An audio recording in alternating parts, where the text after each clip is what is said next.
ကဲဒီကမှုပြည့်ထဲမယ်နော်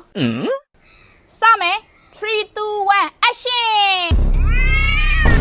ကဲအဲ့လိုမျိုးညောင်းဆိုပြီးတော့မရအောင်ညောင်းဆိုရင်လုံးဝအတန်ကလုံးဝအရန်ပြော့တယ်ဟမ်ကိုကစိတ်တုံနေတဲ့ပုံစံနဲ့ညော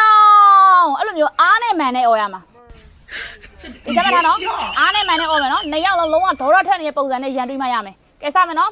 1 2 3 action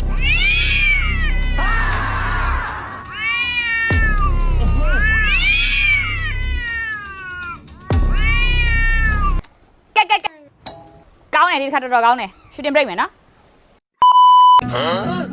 Okay နှစ်ကောင်လုံးအဆင်သင့်ဖြစ်ပြီလားအဆင်သင့်ဖြစ်ရင်စမယ်နော်အဲ့လိုလေးခဏလေးကင်ထားအောင်ခဏလေးဘာပြောရမလဲဆိုတော့ dialogue လေးတစ်ချက်ပြောပေးမယ်နော်ကျမရှင့်ကိုချစ်တယ်ဟမ်ဒါသူ dialogue မဟုတ်ဘူးလေခဏလေးတော့ခဏလေးအမတေချာလေးကင်ထားအောင် dialogue ရှောက်လိုက်အောင်ပါ dialogue ဒါတူရရမယ်ဟာမဟုတ်ဘူးသူပြောမယ်dialogue ကဘယ်ရောက်သွားလဲငါတေချာစီထားပါတယ်ခဏလေးကင်ထားအောင်နော်တေချာကင်ထားအိမ်မပြုတ်ကြစေနဲ့တေချာလေးကင်ထားပေးအောင်ဟာငါတေချာစီထားတဲ့ဟာကိုဥမဟိုကောင်ကပြုတ်ကြတော့မယ်